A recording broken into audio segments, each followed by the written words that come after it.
Shalom, vous êtes tous bénis dans le nom de notre Seigneur et Sauveur Jésus-Christ. Le titre de notre prédication aujourd'hui est Jésus-Christ, le Dieu véritable.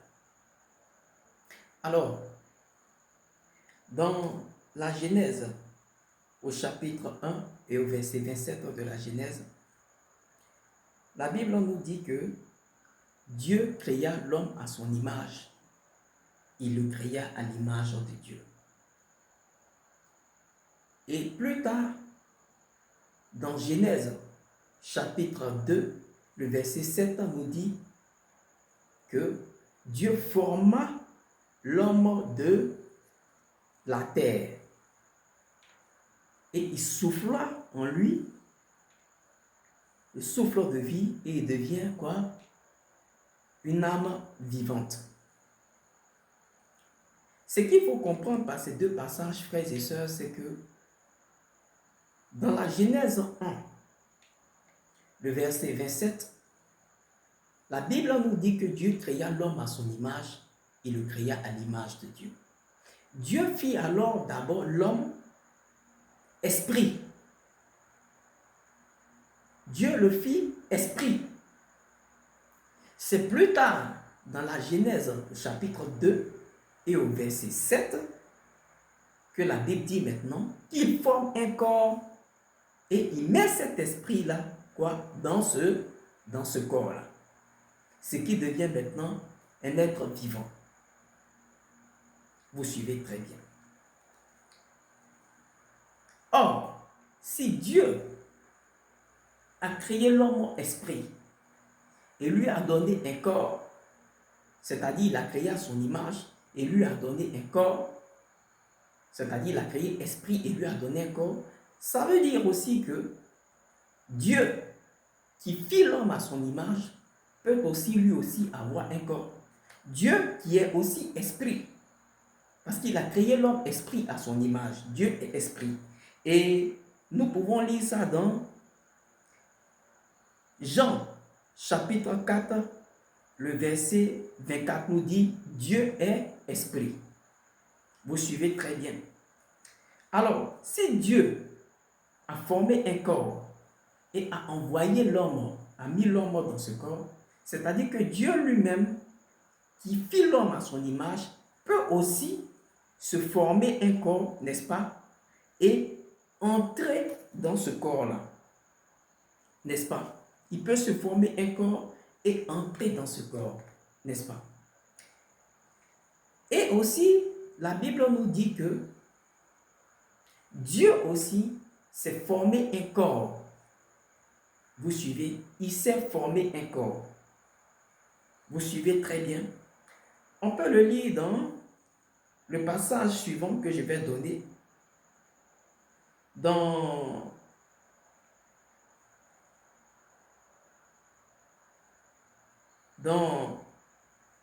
On va le lire d'abord, on va le lire dans 1 Jean, non, dans Jean chapitre 1, Jean chapitre 1, le verset 1 nous dit que, d'abord, on prend Jean chapitre 1, le verset 1 nous dit que, je lis, je vais trouver le passage et puis je lis.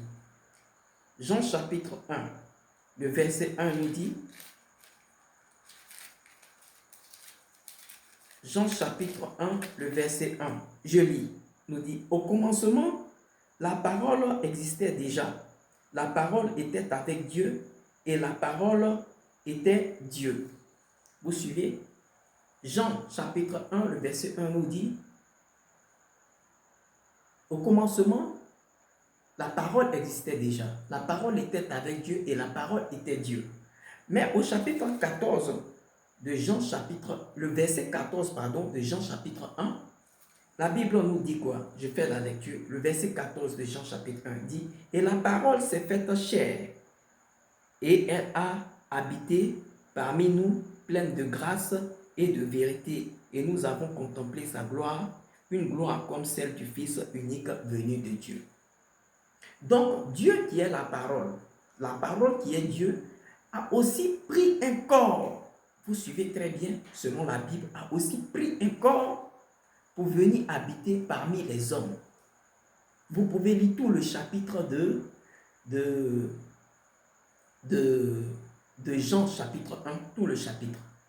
Vous suivez, vous comprendrez. La parole qui est Dieu, c'est-à-dire Dieu a pris un corps, comme il a donné un corps à Adam, qu'il a fait à son image, qu'il a fait esprit, il lui a formé un corps pour mettre cet esprit dedans. Lui aussi, il s'est fait un corps pour venir habiter parmi les hommes. Et c'est ce corps-là que nous avons appelé Jésus-Christ. Nous lisons cela dans 2 Corinthiens chapitre 5, le verset 19. Je trouve et je fais la lecture. 2 Corinthiens chapitre 5, le verset 19. Dit quoi? En effet, Dieu était en Christ. Il réconciliait le monde avec lui-même et ne chargeant pas les hommes de leurs fautes. Et il a mis en nous la parole de la réconciliation. Vous voyez ce que la Bible dit? Que Dieu, qui est esprit, était en Christ, c'est-à-dire en Jésus, qui est lui la parole. C'est-à-dire, Dieu a pris un corps et il est venu habiter avec les hommes. Donc Dieu était en Jésus-Christ. Vous suivez très bien. Alors, pourquoi donc certains disent que Jésus-Christ n'est pas Dieu? Jésus-Christ est bel et bien Dieu.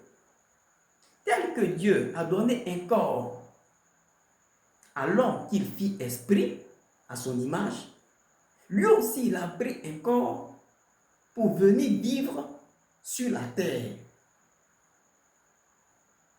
Or, en réalité, ce qu'il faut comprendre, c'est que votre corps et vous-même ne faites pas deux personnes. Mais votre corps et vous, c'est une personne. C'est pourquoi quand nous lisons le passage je vous donne le passage. Je trouve le passage et je vous donne.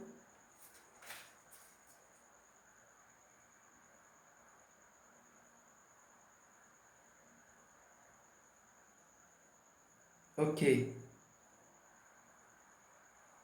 Vous pouvez lire dans Jean, chapitre 10, le verset 30. Nous allons lire. Je vais lire Jean, chapitre 10, le verset 30. Jean, chapitre 10, le verset 30. Nous dit quoi? Jean, chapitre 10, le verset 30. C'est le Seigneur Jésus-Christ qui parle là. Qu'est-ce qu'il dit dans Jean, chapitre 10, le verset 30? Il dit, le Père et moi, nous sommes un. Le Père et moi, nous sommes un. Le Père, c'est Dieu. Il le dit dans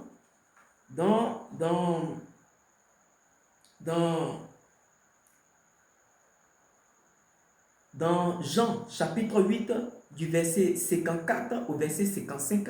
Jean chapitre 8 du verset 54 au verset 55. Le Seigneur Jésus-Christ dit, le Père dont il parle, c'est Dieu.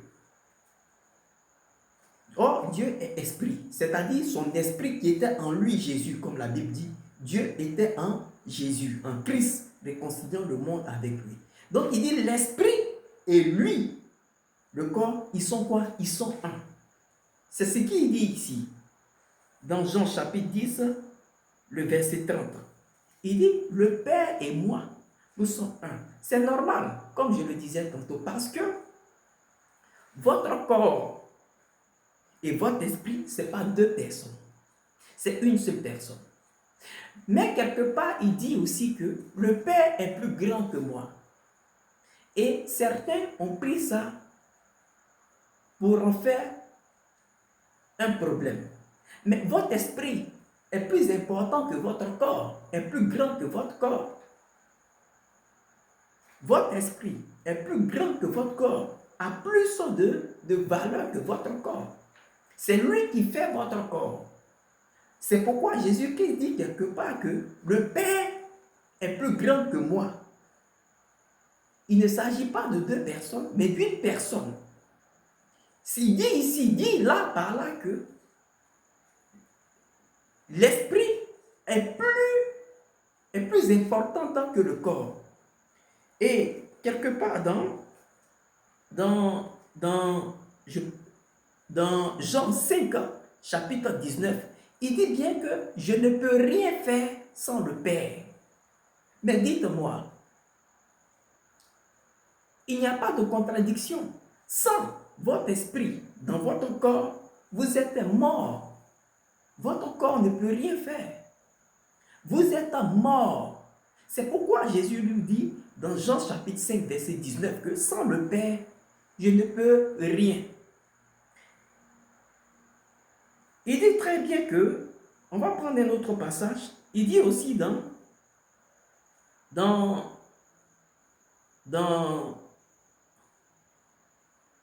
quelque part dans Jean 14, oui, dans Jean 14 du verset 10 au verset 11, il dit que toutes ces œuvres que je fais, même les paroles que je sors, il dit c'est le Père en moi qui fait toutes ces choses-là.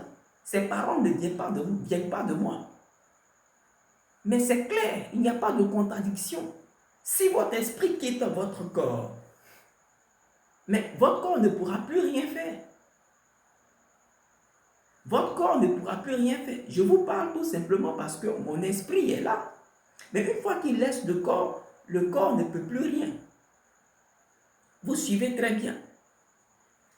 Donc, pour faire une petite pause là, c'est pour faire comprendre aux uns et aux autres que Jésus-Christ est le Dieu véritable venu en chair. Il s'est formé un corps et il est venu en chair. Ce n'est pas deux personnes, c'est une personne. On peut même lire on peut même citer un autre passage où il dit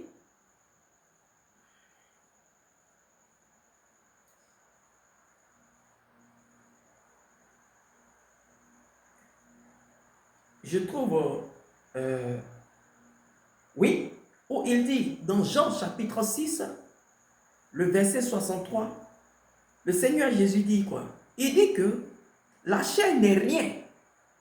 Il dit dans Jean chapitre 6, le verset 63, le Seigneur Jésus dit la chair n'est rien. C'est l'esprit qui vivifie.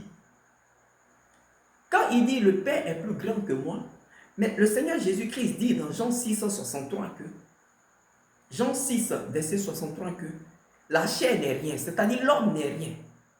Mais c'est l'esprit qui vivifie. Sans l'esprit, la chair ne peut rien. Or, l'esprit de Jésus-Christ, c'est Dieu.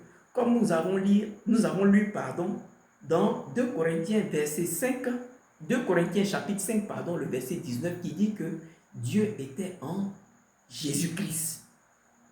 Donc, Jésus-Christ, tel que vous et moi, nous avons notre esprit. Jésus-Christ, son esprit à lui, c'était Dieu. Sa personne, c'est Dieu. Lui aussi, étant à notre image, il s'est fait un corps pour venir vivre comme nous, pour nous montrer que il n'avait pas tort de nous dire que il nous a fait à son image. Tel que lui nous a donné un corps, lui aussi, il peut prendre aussi un corps. Et quand nous lisons donc, pour finir, 1 Jean chapitre 5, le verset 20 nous dit clairement, vous pouvez le lire, 1 Jean chapitre 5, le verset 20 nous dit que c'est Jésus-Christ qui est le Dieu véritable et la vie éternelle. Jésus-Christ est donc Dieu venu dans la chair. Shalom.